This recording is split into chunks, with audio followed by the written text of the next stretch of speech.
इस वक्त हम उड़ी में ग्राउंड जीरो पर मौजूद हैं और जहां रात भर पाकिस्तान ने सिविलियन आबादी को टारगेट किया और उसकी वजह से काफी खौफ हिरास फैल गया है और लगभग 80% जो आबादी थी वो पहले ही उड़ी से निकल चुकी थी या इस्लामाबाद या कलगई की अगर हम बात करेंगे तो इन एरियाज से पहले ही आबादी जो थी वो नकले मकानी कर चुकी थी। अब जो लोग यहाँ पर थे वो आज सुबह सुबह निकल रहे हैं और हम विजुअल्स में आपको दिखाना चाहेंगे कि किस तरह से लोग जो है ये रात भर सेफर मकामात की तलाश में थे, क्योंकि शिद्दत जो थी इन बम ब्लास्टर्स की वो काफी थी और जिसे मकान जो थे या स्ट्रक्चर्स जो थे तो उसकी शिद्दत साफ तौर पर महसूस की जा सकती थी। वो मकान जो थे लरज उठे थे और उसके बाद कहीं ना कहीं जो ये लोग थे परेशान थे, परेशानी के आलम में सेफर लोकेशंस ढूंढने की कोशिश कर रहे थे। और हम आपको बता दें कि अब ये लोग जो है यहाँ से निकलने की कोशिश कर रहे हैं और सेफर मकामात की जानिब जो है जा रहे हैं यहाँ से सुबह सुबह। और यहाँ पे कुछ लोग हैं, इनसे जानना चाहेंगे कि किस तरह का आज की रात जो है वो किस तरह से गुजरी है, क्योंकि हमने खुद भी मुशाहिदा किया, काफी भयानक रात थी,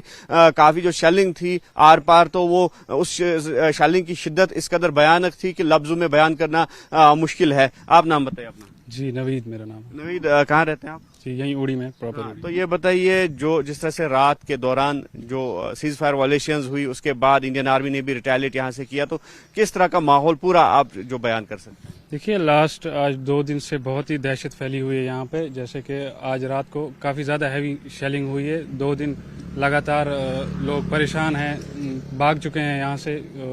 लगभग 90% यहाँ से खाली हो चुका है उड़ी, और जो बाकी जो दूर के थे वो भी चले गए हैं। हम लोग भी यहाँ पे फंसे हुए हैं, लेकिन अभी कोई ट्रांसपोर्ट अवेलेबल नहीं है, इसलिए हम कहीं जा नहीं पा रहे हैं। तो देख रहे हैं अब कोई अगर मिलता है ट्रांसपोर्ट तो यहाँ से इवैक्यूएट करेंगे, यहाँ पे निकल जाएंगे यहाँ से। तो ये कहा जा रहा है कि बंकर्स की काफी कमी है यहाँ पे, और हमने भी खुद भी एहसास हुआ कि जो सेफर लोकेशन है उसकी काफी कमी है, क्योंकि बॉर्डर के नजदीक एरियाज पड़ते हैं।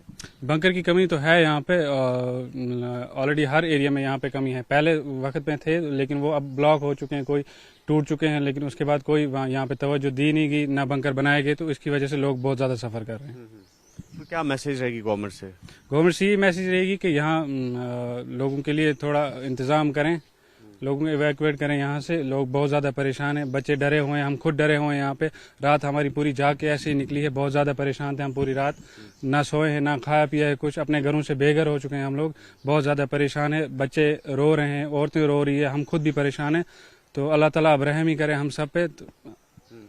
तो हम आपको दिखाना चाहेंगे कि काफी जो यहाँ पे नुकसान भी हुआ है, और ये वो एरिया है जिसका हम अभी जिक्र कर रहे थे। तो यहाँ पर शिद्दत से जो ब्लास्टिंग है वो की गई और जो आर्टिलरी शेलिंग है वो की गई, जिसके नतीजे में यहाँ पर जो एस्टेब्लिशमेंट्स है वो आग की नजर हो गए। कई एस्टेब्लिशमेंट्स ऐसे हैं जिनमें आग लग गई और बाद में फायर सर्विसेज महकमे ने कार्रवाई करके उस आग पर काबू पा लिया। लेकिन जिस तरह से लोग अपनी जानें बचाने के लिए अब निकल रहे हैं, तो काफी ये इस बात का संकेत है कि हालात यहाँ पर जो है बहुत खराब हैं। और जिस तरह से लोग आप देख सकते हैं कि बैग्स लिए हुए अपना सामान जो भी हाथ में आया है वो लेकर निकले हैं और चाहते हैं कि ये सेफर लोकेशंस की जानिब जाए। हाँ, नाम बताएं आप।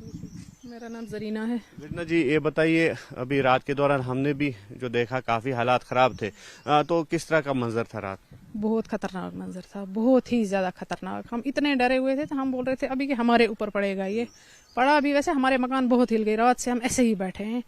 अब कुछ नहीं है, कुछ ट्रांसपोर्ट नहीं है, कुछ नहीं है, कोई सुविधा नहीं है हमको कि हम यहाँ से कहीं जाएं। ये देखो आपके सामने इधर खड़े हैं, कुछ भी नहीं है यहाँ पे, इसलिए हम सफर कर रहे हैं, बहुत सफर कर रहे हैं। कोई सुविधा है ही नहीं हमें यहाँ पे, बैंकर नहीं है, कुछ भी नहीं है यहाँ पे, कुछ नहीं। ये देखो, तो अभी भी जो शेलिंग है वो हो रही है और हम बिल्कुल आवाज सुन सकते हैं, और वक्फे वक्फे से अब शेलिंग जो है वो हो रही है। हालांकि रात के दौरान जो शेलिंग थी कंटिन्यूअस हुई, और लेकिन इस वक्त जो है काफी यहाँ पर फिर से हालात खराब होने का खदशा जो है वो है। और जिस तरह से अब आप देख सकते हैं कि लोग फिर से सेफर मकामात की तरफ जो है जाने की कोशिश कर रहे हैं, तो ऐसे में यकीनी तौर पर लोगों के लिए भी काफ़ी मुश्किलात है और ये चाहते हैं कि ये यहाँ से इवैक्यूएट हो जाए, क्योंकि जिस तरह से हमने कहा कि पहले ही लगभग 80% आबादी जो उड़ी के आसपास इलाके हैं वो सेफर लोकेशंस की तरफ मुंतकल हुए हैं। और ऐसे में जो लोग यहाँ पे मौजूद है तो वो भी अब यहाँ से निकलने की कोशिश कर रहे हैं, क्योंकि वक्फे वक्फे से जो शेलिंग है वो रुकने का नाम नहीं ले रही है। वक्फे वक्फे से शेलिंग जो है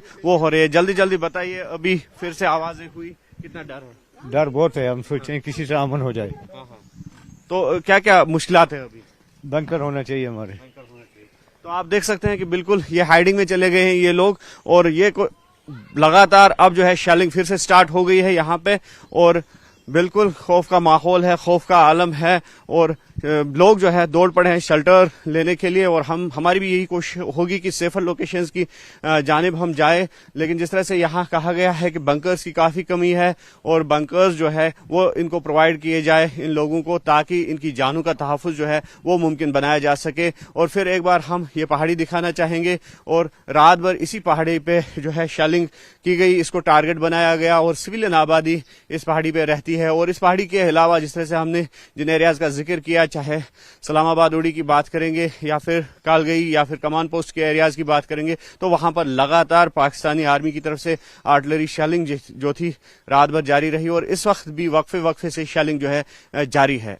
आफाक शाह के साथ न्यूज़ 18 के लिए उड़ी से मुदस्सिर कादरी।